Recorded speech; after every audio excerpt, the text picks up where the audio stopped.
అసలు ఎందుకు మీరు ఇంత ఇర్రెస్పాన్సిబుల్గా ఉంటారంటే but because you're not thinking about the poor man and middle class.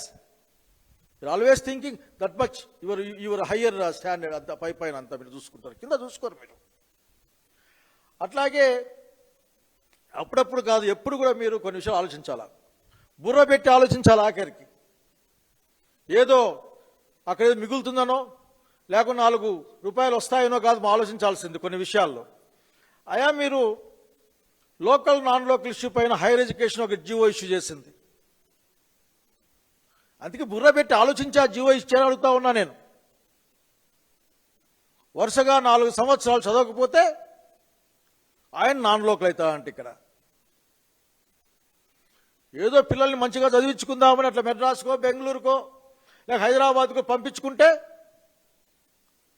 వాళ్ళు 2 ఏళ్ళు ఇంటర్మీడియట్ చదివితే ఎక్కడ ఇక్కడ నాన్ లోకల్. వాళ్ళ అమ్మా నాయన 10 ఏళ్ళు ఇక్కడే ఉన్నా నిరూపించుకుంటే లోకల్. కానీ 15% నాన్ లోకల్లో మాత్రం సీట్ ఇస్తామని చెప్తున్నాం. అక్కడ కూడా ఫీ రియంబర్స్మెంట్ ఎగరగొట్టే విధంగానే ప్లాన్ చేశారు బాబు గారు మీరు. ఏమైనా ఇది ఆలోచన ఉండి చేసే పని ఇది?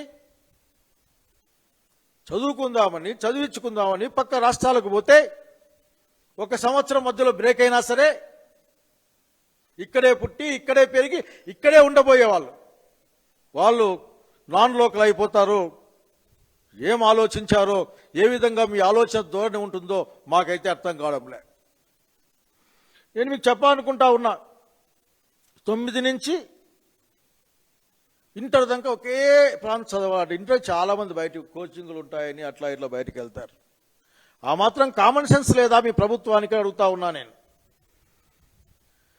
అట్లా అడిగే మాట ఒక్కటే, ఇప్పటికైనా సరే ఇక్కడ పుట్టిన బిడ్డలకు వాళ్ళ పేరెంట్స్ ఇక్కడ ఉంటే వాళ్ళకి లోకల్గానే వాళ్ళని పరిగణించాల్సిన అవసరం ఉంది. డబ్బులు మిగిలించుకుందామని ఫీజులు ఎగ్గొట్టే ప్రయత్నం, ఆ 15%లో కూడా సీట్లు వస్తే డబ్బులు కట్టండి వాళ్ళు అడ్మిషన్ ఇవ్వడంలే, ఏమి దృష్టికి రాదా? What is this? జనాలు మాట్లాడుకుంటా ఉన్నారు, తల్లిదండ్రులు చెప్తా ఉన్నారు this is a brainless government అని. ఆలోచించరా మీరు? ఇక్కడే 1వ క్లాస్ నుంచి పెరిగి 10th వరకు వండుకొని వాడు ఇంటర్మీడియట్ బయటికి పోయేస్తే వాడు నాన్ లోకల్. వాళ్ళ నాన్న వాళ్ళ తాత వాళ్ళ ముత్తాత ఇక్కడే పెరిగింటాడు, ఇతను కూడా ఇక్కడే ఉంటాడు. పిల్లోడు రేపు పొద్దున చదువుకున్న తర్వాతనో పెళ్ళైన తర్వాత ఇక్కడే ఉంటాడు, వాడి పిల్లలు కూడా ఇక్కడే ఉంటారు. They are non locals. Then how you are the local? I want to know that. And which school your children are studied? With respect I am asking. As a parent with pain I am asking. The government. So many people are in the government. Officers, politicians, all these people. Please rectify that. People are calling already, your government is a brainless government in this affair, in this issue. Once again, I am telling to you people, you are anti-poor, anti-middle class. And finally, I want to know something.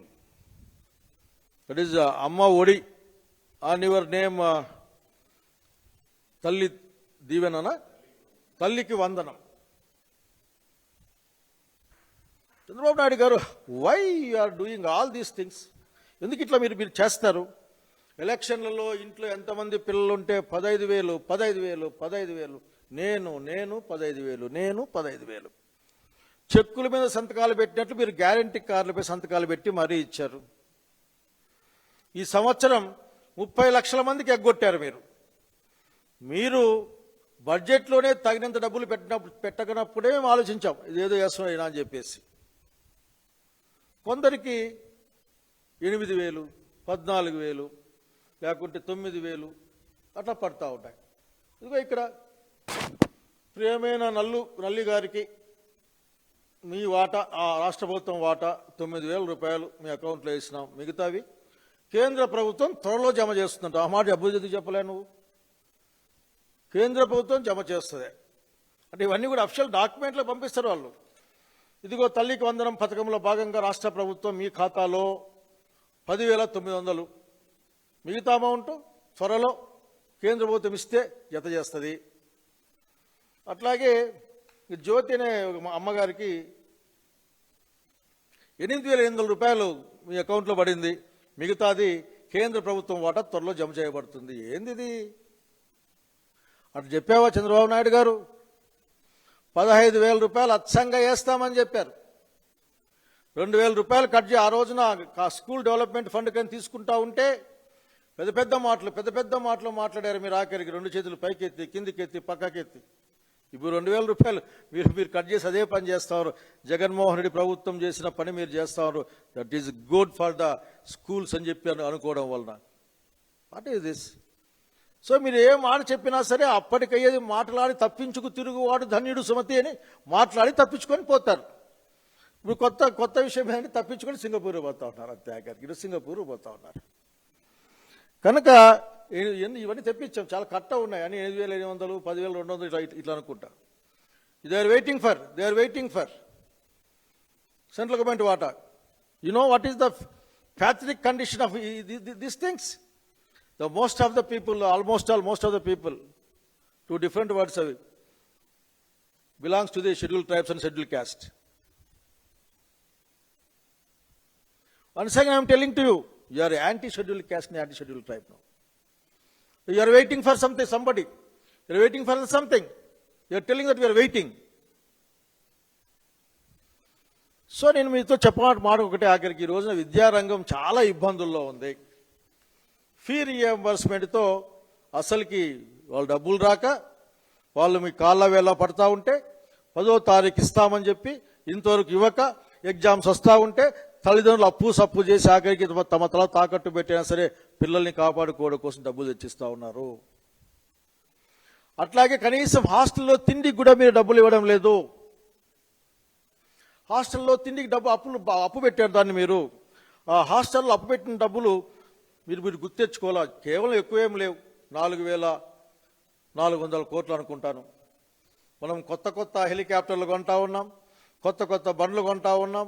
Private వెహికల్స్లో ఆఖరికి హైదరాబాద్, విజయవాడకి మీ మంత్రివర్గ వాళ్ళు తిరుగుతూ ఉంటారు, private బండ్లు వేసుకొని తిరుగుతూ ఉంటారు.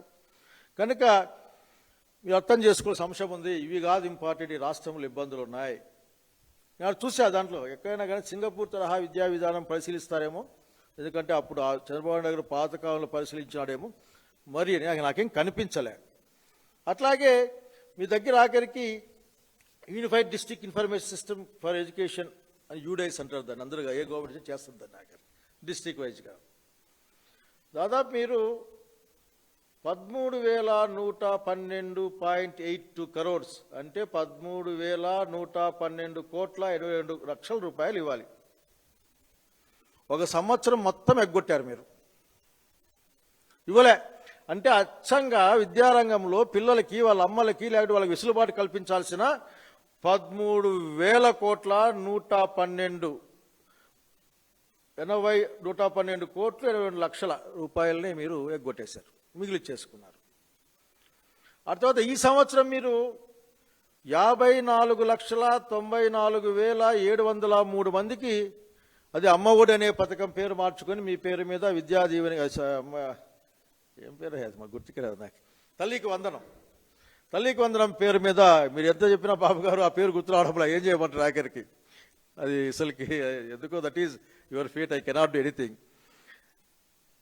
అని మీరు చెప్పి అచ్చంగా 32,47,182 మందికి జగనామం పెట్టి ఎగ్గొడతా ఉన్నారు.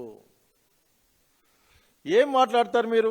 చివరి వసతి దీవెన కింద జగనన్న పథకంలో, జగనన్న వసతి దీవెన పథకం కింద మేము 4,275 కోట్లు 76 లక్షల రూపాయలు ఖర్చు పెట్టాం, తల్లిదండ్రుల ఖాతాలు వేసాం. మీరు ఎక్కడైనా కానీ మీ ఆడంబరానికి ఏం లోటేం లేదు కదా, ఆడంబరం మీద తగ్గడం లేదు కదా. మీరు ఎవరు వచ్చినా కానీ 100,000 కోట్లు గురించి ఆహ్వానిస్తారు. మునిగిపోతున్న అమరావతికి కూడా, అదే నీళ్ళలోనే ఉండే నానిపోయే అమరావతికి కూడా మీరు దాన్ని రెండోసారి మళ్ళీ డోర్లు కాదు, దాన్ని రెండోసారి పునర్నిర్మాణం పైన మళ్ళీ 100 కోట్లు ఖర్చు పెడతారు. అక్కడక్కడ దానికి అసలు కన్స్ట్రక్షన్ పెడితే పర్లే, దానికి మళ్ళీ పోస్టర్లు, పాంప్లెట్ల కోసం ఖర్చు పెడతారు. కానీ విద్యారంగం పట్ల మీకు ఏమాత్రం కూడా లేదు. So I am requesting you, my dear honourable Chief Minister Chandrababu Naidu Garu and his company, his team, try to compete with Jagan Mohan Reddy once, please, in one issue, in education. Try to do that. You're always talking, every time you are using Jagan Reddy, Jagan Reddy, Jagan Mohan Reddy, Jagan Mohan Reddy, Jagan Reddy, Jagan Mohan Reddy. Because you're chanting his name. No problem. Jagan Mohan Reddy is a name of something, some name, synonymous name to some god. So I think some god's name. That definitely you may get, if the God consider you, that is the chanting of you before him. Definitely will do something. But I am asking you, I am requesting you, no demand. I don't embrace you with demand. Requesting only one thing. Please try to compete with the Honorable then Chief Minister Y.S. Jagan Mohan Reddy Garu, the education system and all these affairs. Thanking you.